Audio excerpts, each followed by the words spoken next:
ইন্নাল্লাহা ইয়াগফিরুয যুনুবা জামিআ। ভালো করে বুঝুন, ইন্নাল্লাহা মিন উদ্দেশ্য আয়াতের মাকসুদ ইন্নাল্লাহা ইয়াগফিরুয যুনুবা জামিআ। এবার আল্লাহ রাব্বুল আলামিন নবীজিকে জানিয়ে দিলেন, হাবিব গো ওয়াহশীকে জানায় দেন, সে যদি কালমা পড়ে মুসলমান হয়ে যায়, এতক্ষণ বলছিলাম ইচ্ছা করলে মাফ করব, এতটুক পর্যন্ত বলেছিলাম ইচ্ছা করলে মাফ করব।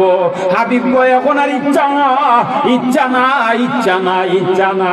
যদি সে কালেমা পড়ে মুসলমান হয়ে যায়, তাহলে ইন্না নিশ্চয়তার গ্যারান্টি, ইন্না 100-র মধ্যে 200 ভাগ, 100-র মধ্যে 200%। মনে করেন আল্লাহ বলতেছেন ইন্নাল্লাহ, নিশ্চয়তার গ্যারান্টি দিয়া জানায় দিলাম ওয়াহশীর জিন্দেগীর সব গুনাহ মাফ করে দিব। সুবহানাল্লাহ, জোরে কয় না রে। কত বড় খুশির সংবাদ! এতক্ষণ বলছিল ইচ্ছা করলে মাফ করবো, এখন কয় ইন্না, নিশ্চয়তার গ্যারান্টি দিয়া কইলাম নিশ্চিত মাফ করে দিব। উপস্থিত সাহাবায়ে কেরাম এই আয়াতের তাফসীরে মুফাসসিরিন কেরাম উল্লেখ করেছেন, সাহাবায়ে কেরাম এবার ডাক দিয়া কয়, ওগো নবীজি, শুধু এই মাত্র কি ওয়াহশীরে ওই আল্লাহ মাফ করবো, আমরারে কি মাফ করতো না? শুধুমাত্র কি ওয়াহশীর জন্য এই আয়াত নাকি?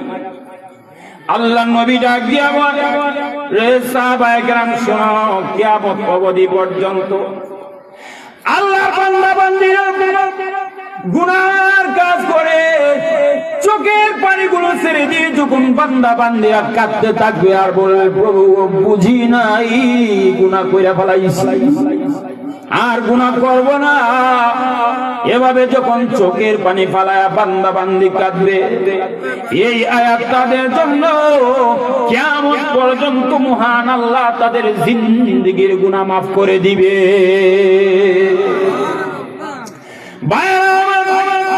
এতক্ষণে বুঝলাম এই আয়াতের শানে নুজুল, শুধুমাত্র বুঝলাম।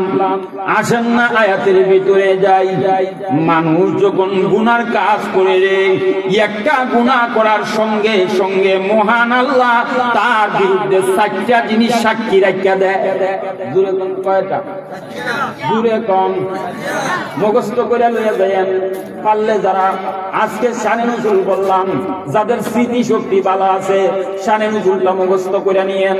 কারণ বই থেকে অনেক সময় বারবার পড়লেও মুখস্থ হয় না, কিন্তু যদি বক্তার মুখ দিয়া শুনেন তাড়াতাড়ি মুখস্থ হয়। একটা কইলাম, এবার আসেন না সামনে যাই। মানুষ যখন একটা গুনাহ করে 4টা জিনিস সাক্ষী হয়। কেউ নাই, পৃথিবীর কোন মানুষ আপনার সামনে নাই, কেহ আপনার পাশে নাই। নীরব নিরালায় নিস্তব্ধ পরিবেশে গুনাহটা করলেন, গভীর রাতে গুনাহটা করলেন, মনে মনে ভাবতেছেন কেউ নাই রে, সাক্ষী কেউ নাই। আল্লাহ কয়, আমি সাক্ষী কিন্তু রাইখা দিছি, কুদরতি সাক্ষী।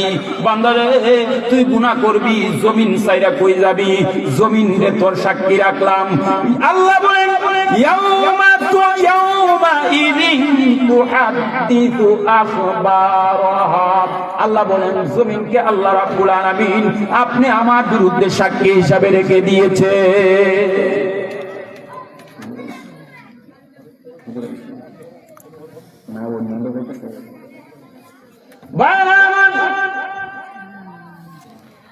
জমিন হলো একবারে সাক্ষী। আল্লাহ রাসূল সাহাবীদেরকে ডেকে বলেন, রে সাহাবায়ে কেরাম শোনো, আখবারহা সম্পর্কে কি তোমরা জানোনি? কি খবর দেবে?